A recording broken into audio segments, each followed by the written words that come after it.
We're coming off of God of War 2018. How do you top that? How do you deliver something that players will love maybe just as much as God of War 2018? The pressure was tremendous.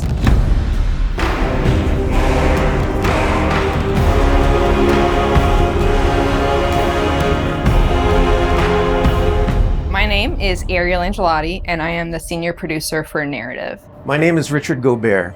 I'm the story lead for God of War Ragnarok. I'm Jody Kupsko, and I'm the supervising dialogue designer. It's my job to shape the story along with our writing team, our narrative director, and game director. As a producer, it's my job to help build a team to create that content, to own the schedule in realizing that content. I oversee the dialogue production throughout the entire titles. Every line of dialogue that you hear, every human vocalization and effort and grunt, our team touches.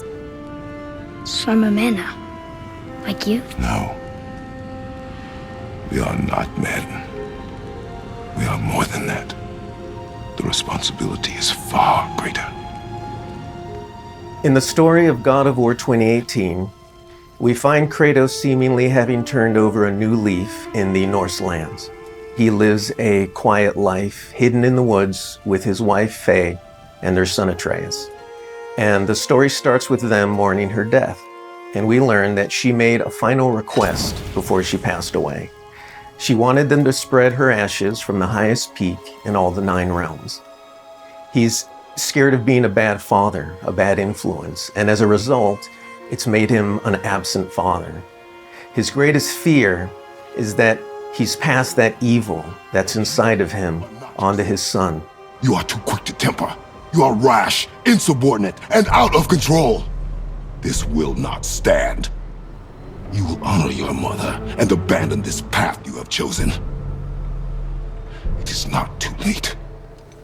They befriend Freya, who is an exiled Vanir goddess who used to be married to Odin. They meet Mimir, the self-proclaimed smartest man alive, who serves as their guide and their confidant. And they meet the Holdra brothers, Brock and Sindri, who are world-class weaponsmiths who end up their main source of upgrades and equipment.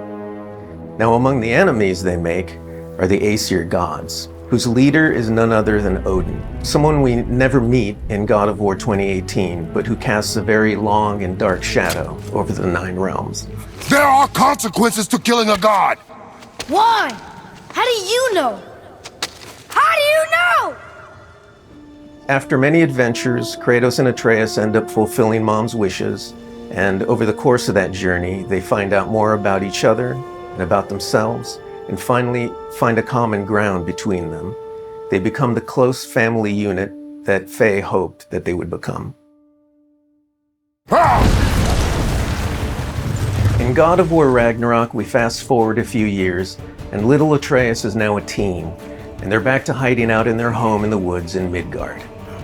During the course of the previous game's events, they were forced to kill Odin's grandchildren, Magni and Modi, the sons of Thor. Thor does a lot of the lion's share of Odin's dirty work, and as a consequence, he's a very violent, unstable personality. At the end of the last game, they were also forced to kill Balder, the son of Odin and Freya, and that has its own set of consequences.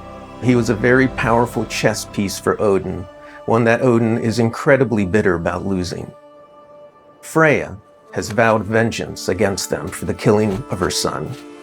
Kratos and Atreus didn't want to kill him, they were friends with Freya, but Balder tried to kill her in front of them, and Kratos had no other option in the moment but to kill him to save Freya's life, even though it meant losing Freya's friendship.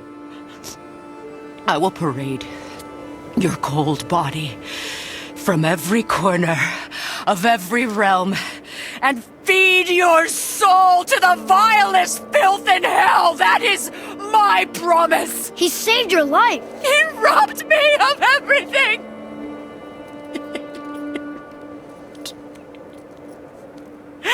Everything. His death is also foretold to bring about Fimbulwinter, which is a brutal 3-year winter that is then followed by Ragnarok.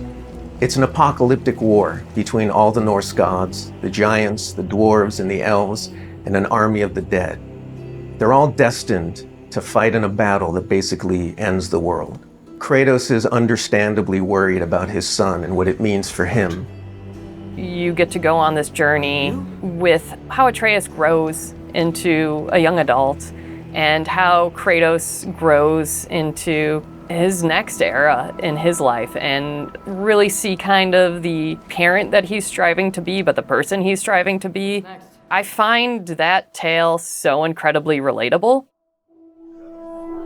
We had started shooting plenty of content before the pandemic hit. In fact, the week before we all went work from home, we were doing a shoot. I remember being on and off that set, running back to the office and having to talk to studio leadership about what was going down and how this was going to impact us moving forward. And those were trying times. For us, it was a very unique challenge because we had to bring in actors and we had to record them. And so we had to look at different ways of adapting our typical motion capture process and dialogue recording process so we can continue production and continue at the quality that we wanted for our players and our fans. We had some actors stand in for other characters, actors who were already, who were like core to one of the scenes, might just be able to play a background character in another scene to be able to avoid a situation where too many people were on set on any given day.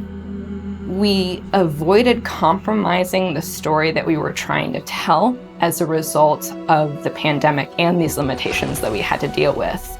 There were no cinematics that we changed. We still have the same characters in them in the final game. We just had to get a bit creative with how we shot the content. Our actor for Atreus, Sony, is a teenage boy, and his voice changed dramatically throughout the several years on this title. I don't want to fight anyone. I just want answers. We had to go in and even out that performance so it sounds like it took place over a short period of time. That was a unique challenge on this one. The prophecies say Fimbulwinter leads to Ragnarok. War is coming. Whether the Norse saga was going to be a trilogy or just 2 games was something we debated a lot. There were obviously pros and cons for either approach. So we waited for Cory Barlog to weigh in, and he did, and he said, let's do it in 2. The consequence to that is, how do you wrap up the story in one game and do Ragnarok justice?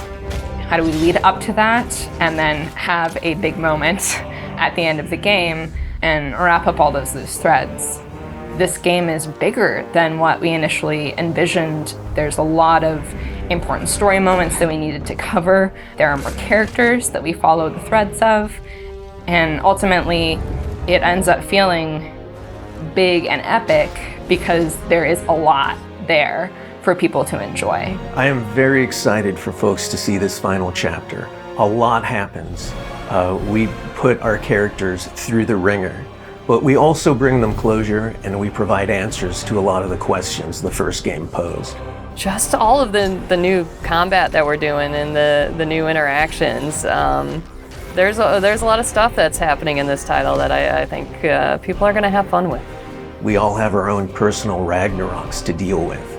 And this story is about how you process that, how you own it, and how you make it a part of yourself and grow from it.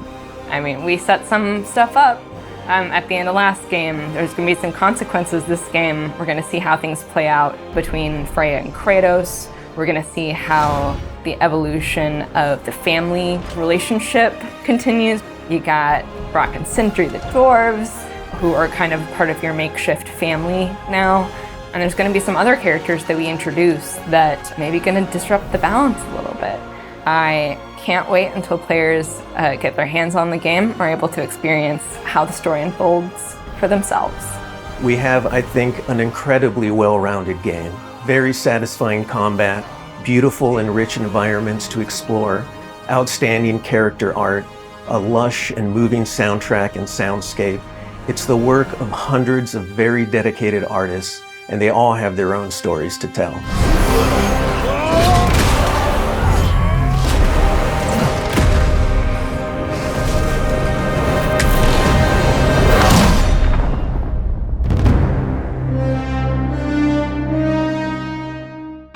so